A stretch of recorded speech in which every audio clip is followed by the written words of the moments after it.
Hi everyone, JUSTPADRIDE Snowboard channel here, and here it is, finally the video on how to tune your edges. I am not gonna cheap out on this part here. You can decide for yourselves whether you want to go all the way and buy all the stuff. This might be $1,000 worth of edge tuning tools or not. I assume not, and I will give you pointers whenever that is a thing to mention. On what you don't have to do or how else you could do it with a cheaper way or a simpler way. But yeah, it's basically what it is. I do this, it's my passion to do really good edges, and I'm not cheaping out on it. So quick list of things that you need. Pair of tuning gloves, not a dumb thing, rubberized palm, kind of cut proof. They're pretty thin, nicely dexterous.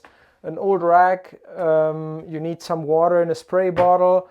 You need an aluminum oxide stone. This is a very cheap little $5 to $10 stone to remove really bad big burrs, like from rock damage on your edge. Then you need a Sharpie. I'm trying to do this in the right order here. You need a Sharpie to mark your edge. I will get to this in a second. Obviously, you need a file guide, a whole bunch of different files. Then you will need a whole bunch of different diamonds. You can use those with an edge oil that makes the diamond smoother and kind of prolongs the life of it. Gives you a smoother tune as well, but that is not necessary. You can just as well use water. And then this is a thing that I'm not going to dive into here today. This is a sidewall removal tool. All my tools are from Sidecut, a little company out here in Canada and Whistler. Outstanding tuning tools, not cheap, but you get what you pay for. And I love using them because they're super precise. So this sidewall removal thing is something that you might encounter when your edges have been tuned a whole bunch and you finally feel like you don't get to them anymore. And that is when the sidewall of your board is basically sticking out a little bit too much and you cannot really reach the edge anymore. I'm gonna show you how that looks. So when you look at this board here, you see the yellow sidewall. And if your edge basically falls behind that, then you will have to remove some of the sidewall. The reason why I'm not going to go into this is A, very few people will be buying a sidewall removal tool that sets you back 150 bucks or something, or 200 for this guy. If they only need that once in the board's lifetime, this is kind of pointless. B, it is actually quite difficult to use. Like, you can mess up a sidewall quite easily with these things. And I would very much recommend, if you get to this point where you think I need sidewall removal, you see a good local ski shop or snowboard shop and get them to remove your sidewall. I would assume they won't charge you more than $5 to $10 for that, because it takes a minute if it's done by an experienced hand. So I'm not going to dive into this, but I did want to mention that that is a thing. First thing we're going to do is check the edge for rock damage. So on this board, I did notice earlier, when you run your thumb over it, you will find, you know, like for example here at the tip, I can feel that there is some burr. Kind of difficult to see here on camera. It's right there. If I put something behind it, maybe you can see it easier. So that's how like rock damage can look. And what is really happening there is basically that when you hit a rock, this is kind of incredible, there's heat. So the rock hitting your edge produces heat at that spot, and that cools down instantly because you're in the snow. So you get what is called edge hardening, case hardening. And to remove these spots, Some people use a coarse diamond. Personally, I only do coarse diamond if it's really minor, because they are so nasty that they can also mess up my nice diamond.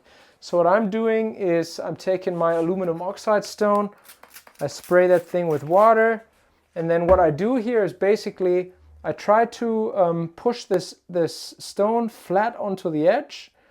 And you can hear it. Right, you can hear this coarse kind of grindy noise, and as I go over it, that actually disappears. So you want to do that along your entire edge if needed. In this case here, a little bit more. In this case it's not needed. I don't think there are any other spots. And you also want to do that on your base edge. And that is done with the board lying flat on the vices. Oh, here's another one.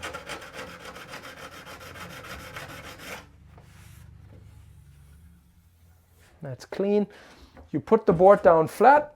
Same story. You can actually, if you had more of those, you would spray the entire edge like this, and your stone as well. And here you have to bear in mind that you have a bit of a base bevel, right? Your base is not flush, your edge is not flush with the base, so don't just go like this and rub it over the base. You need to angle it a little bit, and that is a thing that you need to practice to really hit the edge at the right angle, so you don't make it dull or bevel it more, right? So you basically do this. Actually, at this point, I might want to mention that this is something you should be doing before you wax as well. Because if you take these micro burrs off your base edge before you wax, of course only if they are there, you save your iron.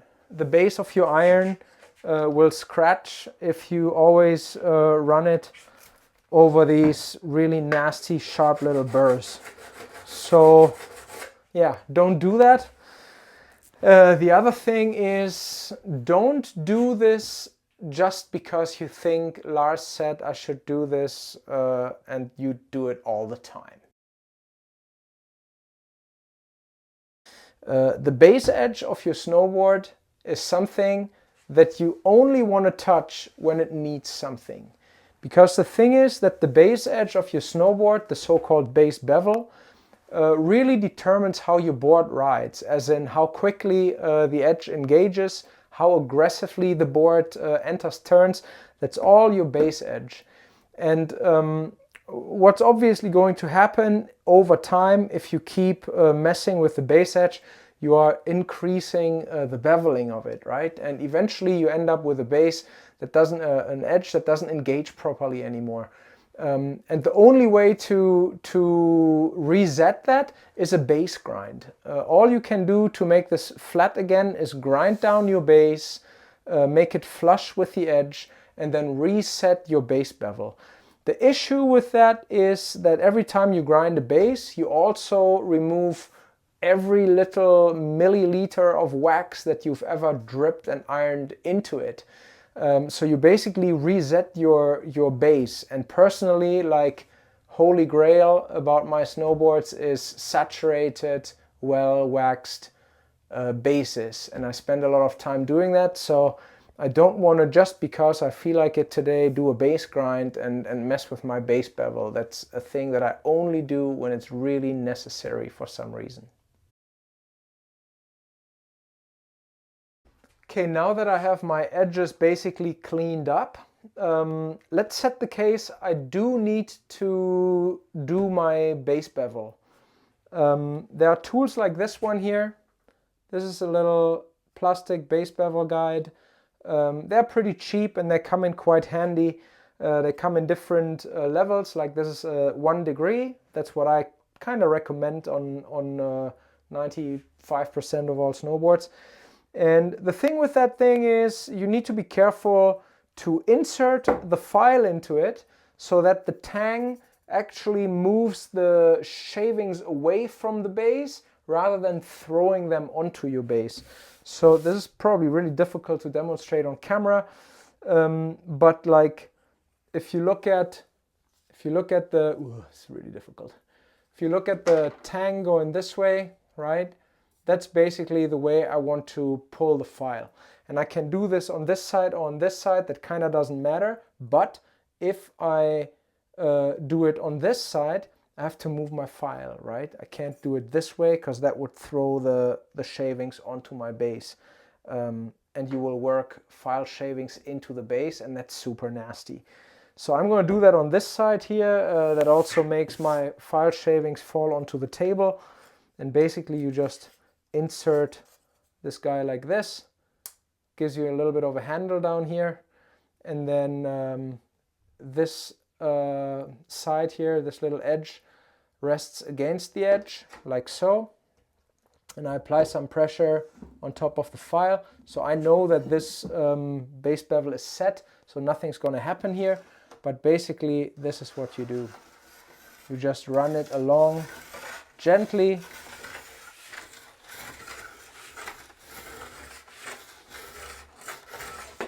Yeah, tiny little bit, still coming off. So this is basically what you do to set your base bevel. You want to make sure that you get the entire edge and not only like a little bit of a corner of it. However, here's the big thing. I was quite hesitant of showing this actually, but I know the question would come up if I didn't show it. Because you are little nerds, aren't you? So I don't recommend doing this for the reasons I said earlier. So a snowboard, as much as manufacturers who I'm blown away by are stating on their homepages that the boards come without a base bevel, I think that's absolute nonsense. And please, any manufacturer, reach out to me if you hear this and you're mad at me that I'm saying that. You cannot ride a snowboard if there's no base bevel. If you tell your customers that the base bevel is 0 degrees on your snowboards, something is wrong. That's about it. You need a base bevel, at least ½ degree, which would be alpine racing on bloody ice. So I don't even recommend that. 0.7 is pretty crazy. 1 degree is about normal. And then you have 1.5 or 2 degrees, or sometimes even 3 degrees for park boards that you really don't want to engage very well and you want them to be slippy and slidey. But normally, any given factory out there that produces a standard all mountain board of sorts will make the board with a 1 degree base bevel. And to be honest, I haven't seen it any other way in well over a decade of tuning snowboards in a shop. Yet there are companies that are stating on their homepage in the frequently asked questions that their boards don't come with a base bevel, and I think that is absolute nonsense. Anyhow, since your board is likely coming from the factory with that 1 degree bevel, don't touch it. Let's focus on the side edge here. What I just showed you is basically how you do that with a file, and then afterwards to make that smooth and nice, you would run a couple diamond stones. That's a diamond stone, fits right in here, and you do the exact same thing, right? Like make it wet. But again, I'm only showing this to avoid the questions afterwards. I do not recommend messing much with your base bevel. It's very likely already been set by the factory, and yeah, leave it that way. If you feel like the board is super grabby, now this does happen. I have seen snowboards that mistakenly came from the factory without a base bevel. And yeah, basically that produces a terrible ride. And then you have to set a bevel. And 1 degree is what I would recommend. You would notice that if your board feels really grabby and awkwardly locked in and it doesn't really pivot, it always just catches. It's insanely rare. It's like probably 1 out of 10,000 snowboards where you would have that they forgot the base bevel. So anyhow, that's what you would do. You do a file. You might even want to, this was a fairly coarse one, go after it with a finer one. Those are base files, those are the long ones. And then you use a couple diamonds, and then that is that. So what I want to focus on here is your side edge. That is what most people want to do and are capable of. It's not very difficult. It's just many steps if you want to do it well. So let's start with step 1. Step 1 is the way you put your board in your vise. Have the base face away from you. I know in the beginning of this video that was different when I removed the burr, but this is the way you should be doing it. Have the base face away from you. In my case here I have a fancy side cut vise, and I can actually tighten the board. I can actually clamp it in here, which is super nice. That means it doesn't wobble around. And then the first thing I'm going to do is I take my Sharpie and I mark the edge, make it black. And the reason I'm doing that is that this way I have a very easily visible reference of where my tool is removing metal. Now I'm going to put on a glove on my right hand. That's the hand that I'm going to hold my my file guide with. I'm setting this board to 88 degrees, and I would normally, I'm going to make this a little bit shorter here. So I have a bunch of files, and I would normally start with a 10 cut. So that's, I'm not even sure what the unit is. It's 10 teeth per, I don't know, centimeter maybe, I don't know. Anyways, it's a rather coarse file. Normally I would do that. Now this board has already had an edge tune, and I don't want to take off that much material. So I'm going to start with a 14 cut, which is basically something you would use when you touch up your edges and they need more than just a diamond. So I'm putting that in here. Again, same story. This bevel has a nice clamp, screw clamp. That's awesome because there's really no movement. Same story here. You want to insert it so that, I hope you can see that the tang of the file throws the shavings away from my base. So I want the shavings to fly out this way. Otherwise, if they fall down on this side and I get some stuck on the base, on the next pass I'm gonna rest my glide plate on those shavings and work them into the base. That's terrible. For that same reason, I'm always running this whole show with a cloth in my other hand. And what you want to start doing is basically hold the bevel against the base, rest the file on top of the edge. You want to start at the contact point, the widest spot of your board. Doesn't matter, tip to tail, tail to tip. And with nice and even pressure, you want to pull towards you. Now, there's a thing about this whole pulling towards you movement.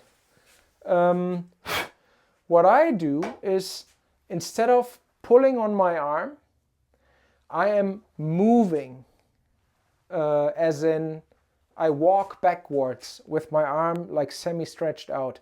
The reason I'm doing that is that way I have equal pressure on the file all the way. So if I just go like this, I can pretty safely say that I potentially have less pressure when I get here to my chest than I have all the way back here on my extended arm. So basically, I just kind of move with the file. I can see how I am removing Sharpie. I'm not sure that you can actually see that here on camera. Yeah, you can see it here, how the line is split. So where you see the Sharpie that I'm holding in my hand, it's still black. And I've been removing material above this line where it's silver, right? So I'm basically currently removing material right here, and I'm working my way to the edge. What that means is that this edge is set at an angle that is actually less than my 88 degrees. So this is potentially set to 89 degrees. I'm just going to keep going.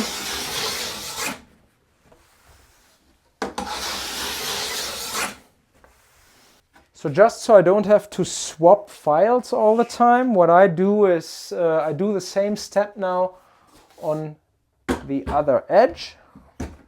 Same file,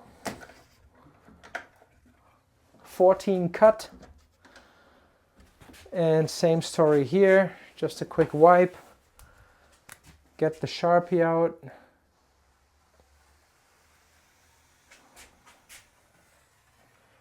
This is such a neat little trick that is so, it's so clear to see where you're at and when you're there.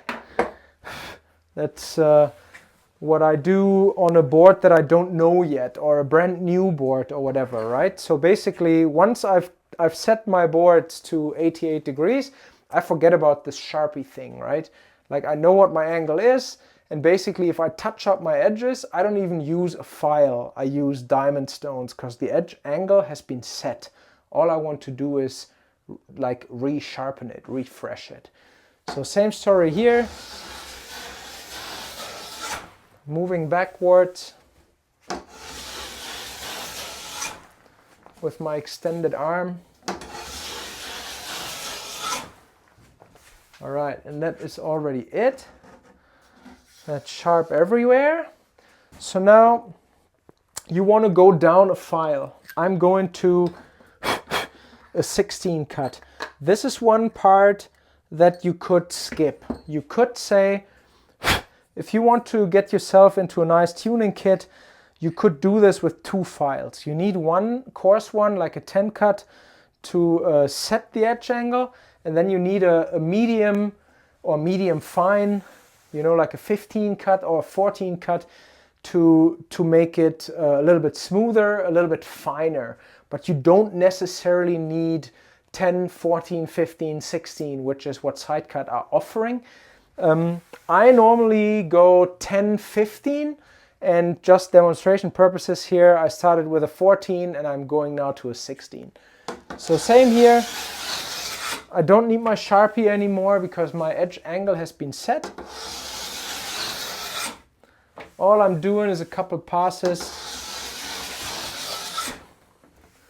with my 16 cut file. That was 3 of them, and I consider that enough for now. Always make sure that after every pass you wipe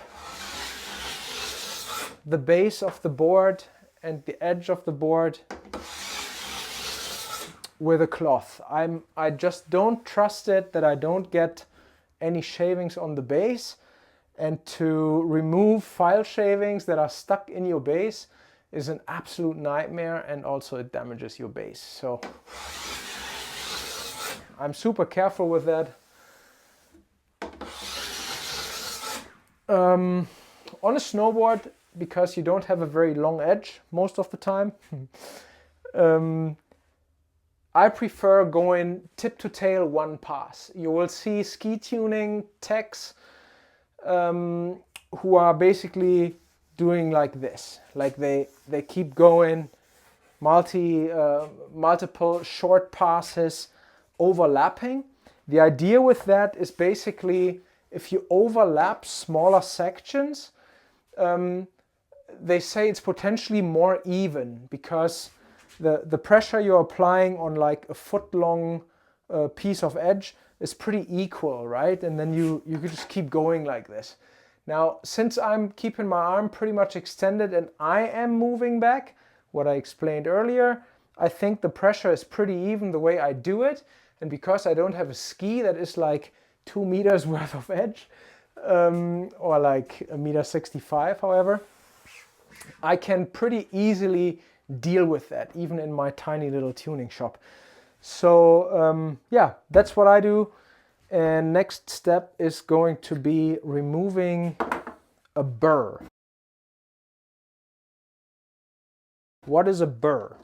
So I've been filing this edge now, and what you get is that basically some micro piece of metal has been like folded over this way. So it's like, it's steel that you've filed down that creates like this tiny razor sharp burr sticking out to the side, and that can be quite grabby. Like you want to remove that burr.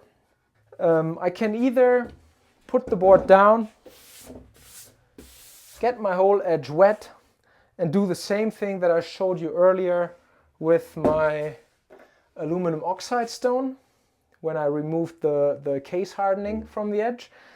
I would do the same thing. I set my diamond on here, figure out the angle, like, you know, wiggle it a little bit till I feel like, okay, I'm flush with the edge, and then I run it along my edge. That's one way to do it. Since this base edge, I did just mess with it earlier with the file, just for demonstration purposes. I'm actually going to do that with a diamond right now. The other thing you can do, this is a bit advanced, is this is a ceramic stone. Now this is a thing, please, if anybody knows more about that than myself, let me know.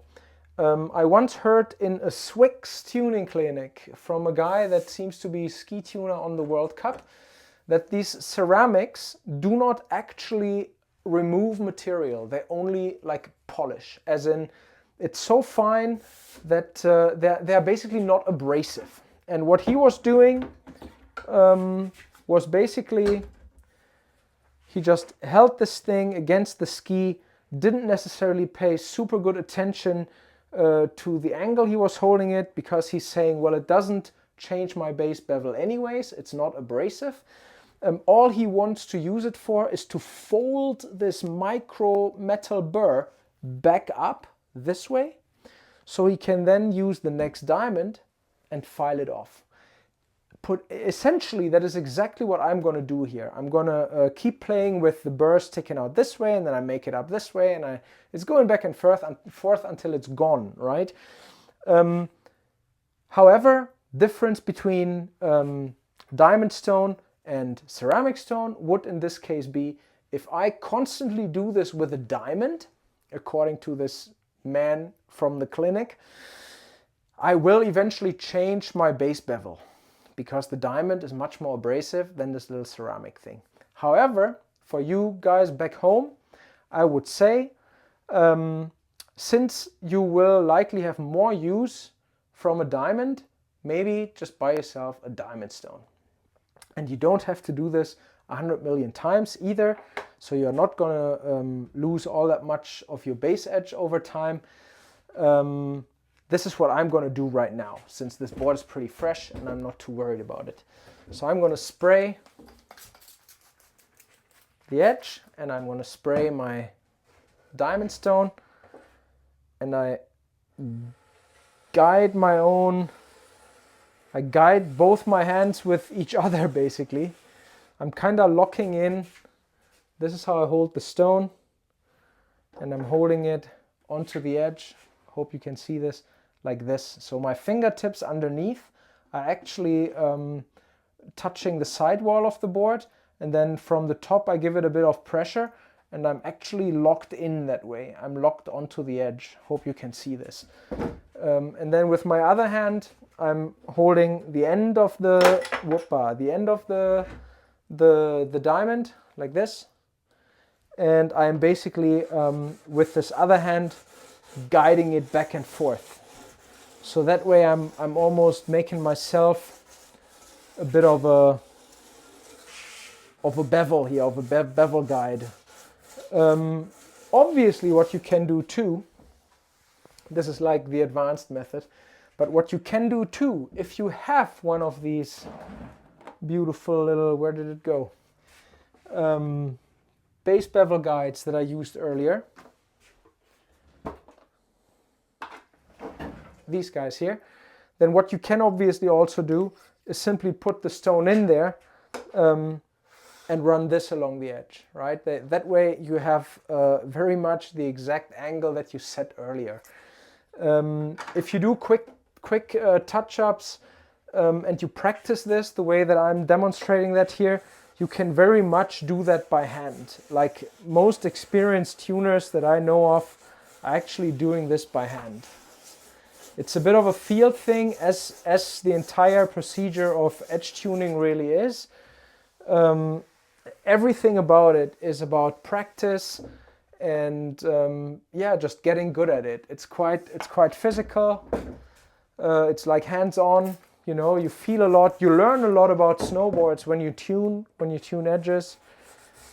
So yeah, this is what I do. I just do it by hand.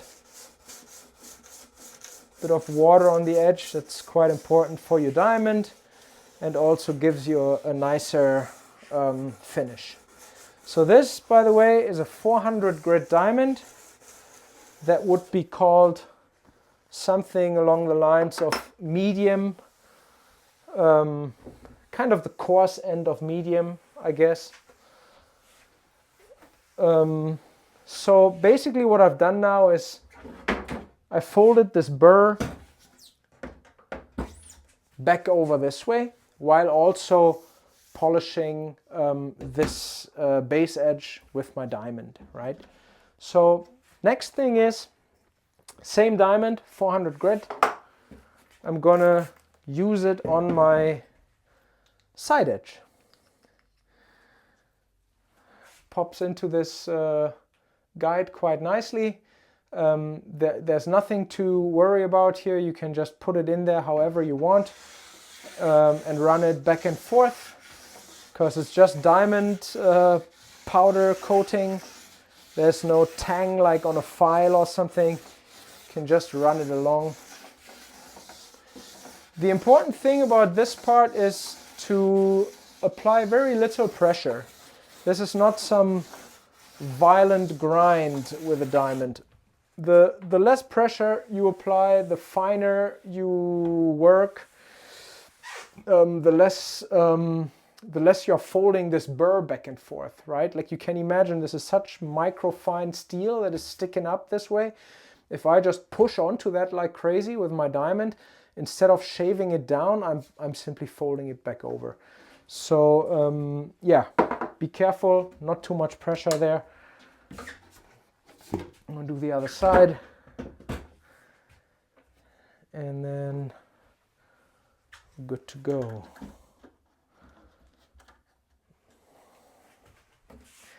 I sometimes then move the diamond, because right now I have a line here from filing or grinding down the edge as I just did. So what I do now for the second edge, I move it slightly into a different position. So I use a new piece, a new part of my diamond. Again, very little pressure. And you will develop a feeling for this. Basically, I can, like it's a feeling through my fingers, but it is also an audible thing. So like my ears are working with me here too. The sound changes as you get to a finer edge. You will hear less of these coarse, grindy noises. So now I did my 400 grit diamond, and I basically do the same thing again with a 600 grit diamond. Now what I'm going to do, again, demonstration purposes, I'm going to use my ceramic. This is like a ceramic composite mix, fancy stone. I love working with those. And I'm just going to do it this way, just so you see what I meant earlier. Same thing, I'm locking the diamond in. My thumbs are resting on the sidewall of the board, and I'm tipping it over a little bit. I can actually feel quite well where my 1 degree base bevel is. And I'm just running it over here to fold this burr back and to polish my edge.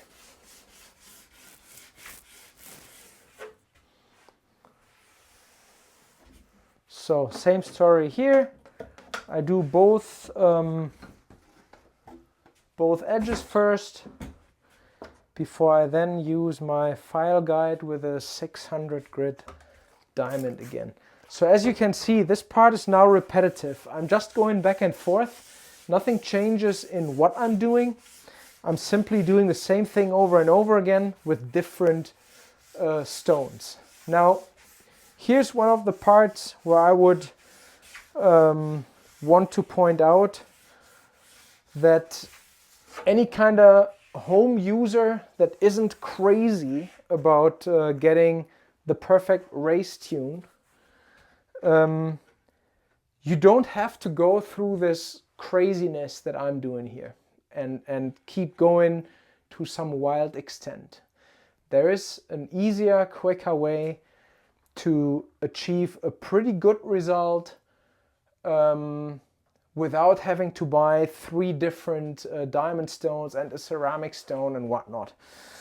What you can do is, if you set yourself up, let's say with a file guide, 2 files, a coarse one and a medium to fine one, and then a medium diamond, 400 grit. I'd say 400 grit is probably, if you want to buy 1 diamond, that's something you should get. What you can do with that is, once you've done your side edge, you take your 400 grit diamond, you run it on the base edge to fold that burr back, and then you run it on the side edge with your guide, of course. Be careful, don't apply too much pressure to minimize the creation of a burr that goes back that way. And once you've done this, you basically do what I will do at the very end as well. You take a gummy stone. So this is something you need as well. Gummy stones, this is surprising to some of you, are not meant to take off the case hardening that I did in my step 1. You will just mess them up and they don't do anything. They are not strong enough. It's some sort of rubber, right? It's gummy. You will simply break the stone. It's not going to do anything. You need to take off the case hardening with an actual stone, like this is firm, aluminum oxide stone. They're like $5 to $10 again. That's what you need to do the case hardening in the very, very first step when you clean up your edge. Don't use these guys. This thing, when people tell you it's to de-burr, they're not talking about case hardening burr. They are talking about file burr. So once you've done what I just explained earlier and you've finished the side edge with your medium diamond, you can simply take your gummy stone and run it from tip to tail over the edge, like over the base edge basically, at a bit of an angle, and literally just take off that burr with this abrasive gummy. I don't know what it's made of, but it does a great job at that. And take that burr off. And that'll basically, using this guy, always takes off a little bit of the sharpness of the edge. This is why I'm saying for most people that'll be perfectly enough. But I personally am nerdy enough and crazy enough to simply keep going with this.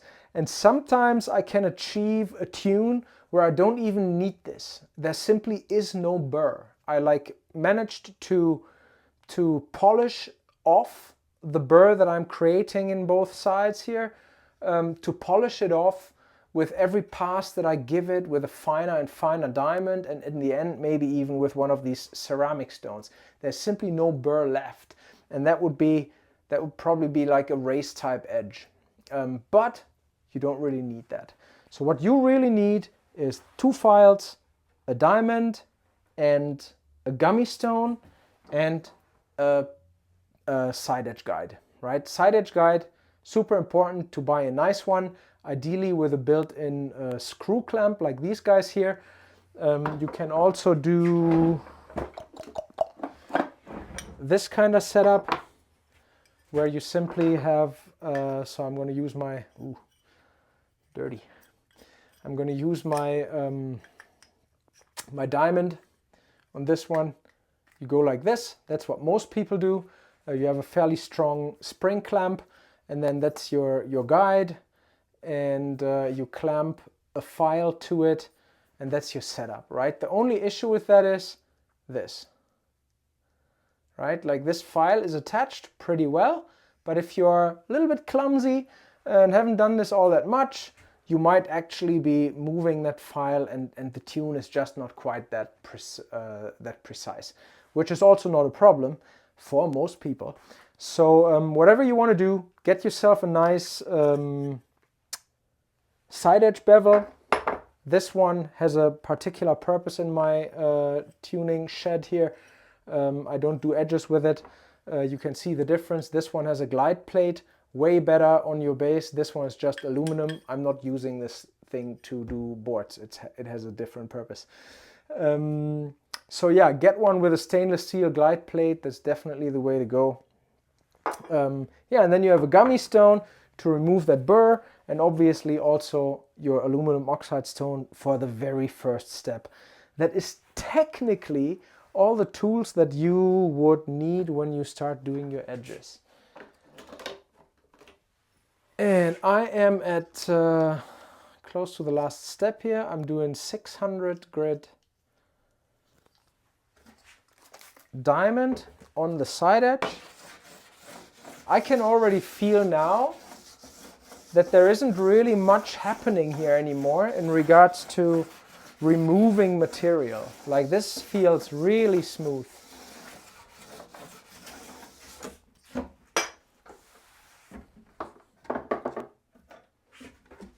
So same thing.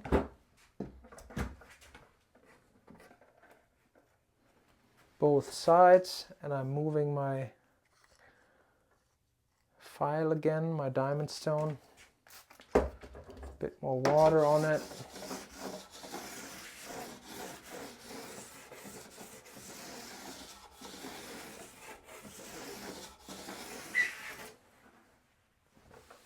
Right, so now, if I wanted to call it a day at this point, I would do what I suggested to you a few minutes ago here. I would simply go and take my gummy stone, and run it on my base edge, tip to tail, maybe 1 or 2 passes. What I'm doing before I do that is I'm actually going to try to feel whether I have a burr. Because if I don't, I'm not going to run this thing. And the way to feel that, what I do is with my thumb, I'm moving it from the base out over the edge. And this is something that requires a lot of practice. And ideally, you do that with someone who knows his stuff. Because I've felt a lot of edges done by people where they would tell me, yeah, this is perfect, and to me there was like a big fat sharp burr on them. It is something that not everybody feels without practice. Like it's really micro. I do actually have a little one in certain areas of this edge. So that's something you need to practice. Slide your thumb over the edge and try to feel whether it sticks, it grabs. Sometimes if the burr is really bad, you can do like the fingernail, and you would actually get stuck on the burr once the fingernail reaches the very edge of your edge.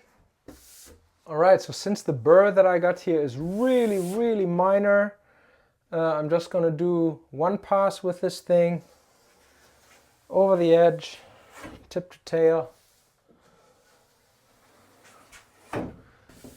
And that should leave me with a very sharp but smooth edge, and that's what you want.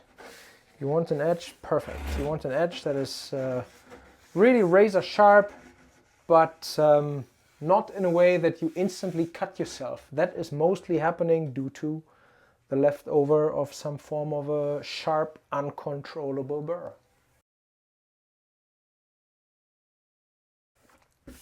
All right, now the next thing that people are asking about is detuning. Do I detune? What does that mean, first of all? Detuning is referred to as basically dulling part of your edge. And my take on detuning is it depends a little bit on the board. For example, so this is the contact point of a snowboard. Contact point as in the widest spot of your board. This is the part that kind of, depending whether it's full camber or not, starts to dig into the snow with the most force, right? Like on a full-on camber board where the camber goes all the way to the contact point, there's a lot of tension right in this area. So when you look at the outline on this Biru here, you actually see that the contact point is not very sharp. And that is a little bit of a Stranda thing. I like that. Contact points that are where the side cut comes out, right? Like the curve of the edge here, the side cut is coming out to its widest point, and then it instantly, abruptly goes into the nose and leaves like a sharper kink right here, are super, super aggressive. And that's kind of the shitty part about that too, is when you're on edge, when the board is actually tracking through the snow like this, that these sharp contact points tend to deal very badly with encountering anything uneven, and like those little frozen death cookies that you get sometimes in certain conditions. So these longer drawn out contact points make for a much smoother ride on edge. And in my opinion, they don't require all that much detuning because they aren't very aggressive in their nature in the first place. So what I do recommend, however, is on any given board to make everything past your effective edge. So effective edge is everything that really touches the snow and that ends about here at the widest spot.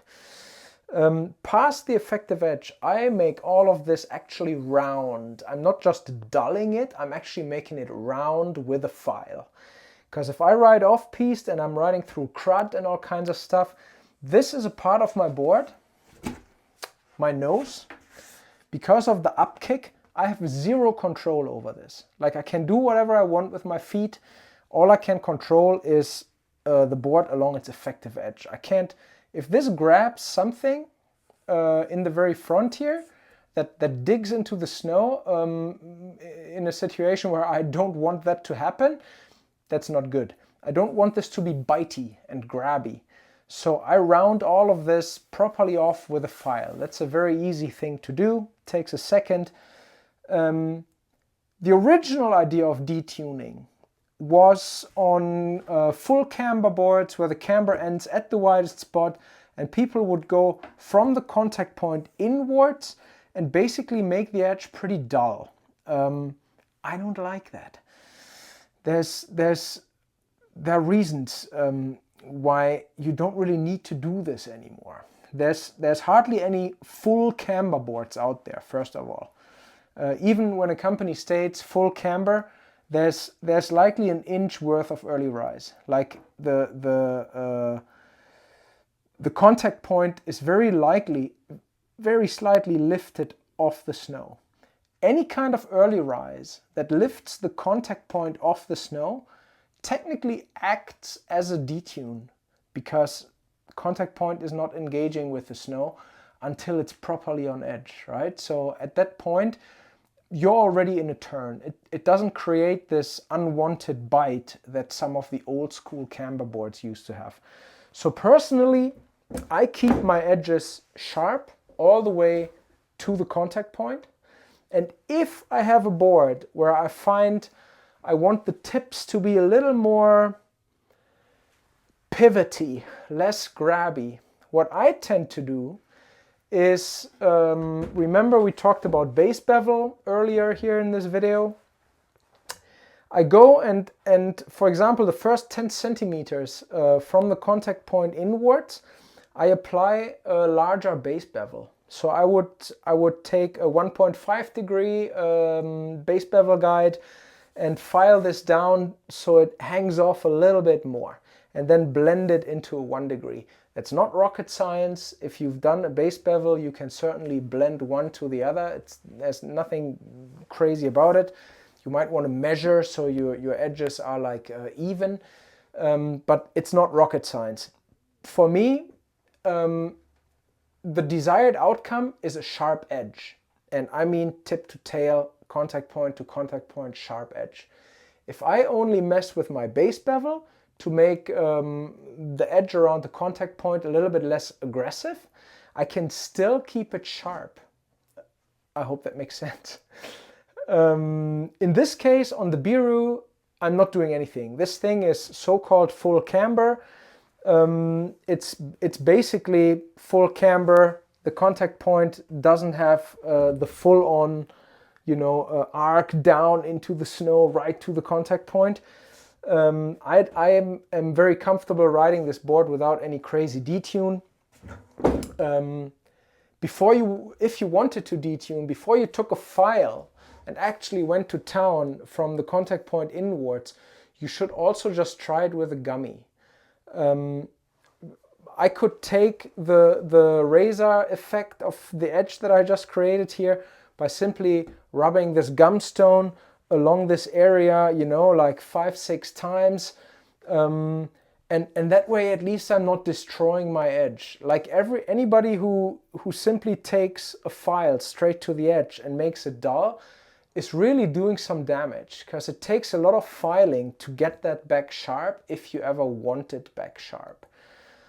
So unless you're a park rat, and in that case you're probably not watching this video, don't do that. Don't mess with that. Try a gumstone first, play with it, go for a run, feel it out. Maybe that's already enough. Again, I personally, in particular with early rise boards that have a bit of nose rocker that starts inside of the widest spot of the board, I don't think it's necessary. So only thing we're going to do here is do a quick detune or rounding off of the edge behind the contact point. So in order to figure out your contact point, simple thing to do is put the board on a flat surface, take a little Sharpie. If you have a light source behind it, that's even easier. And you want to basically just mark the spot.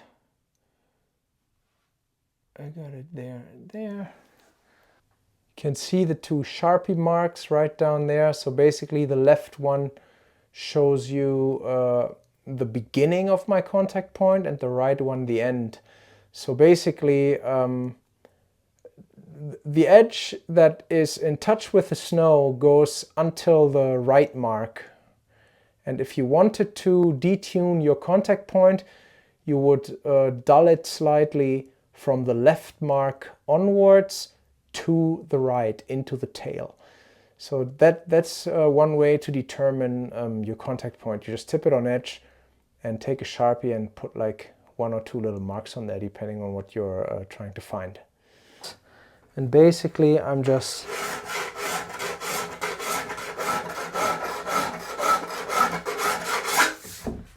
rounding off my edge.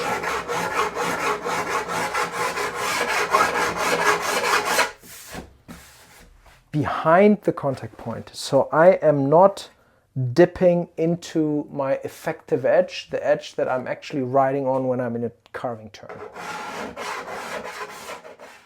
The final test is always the old fingernail test.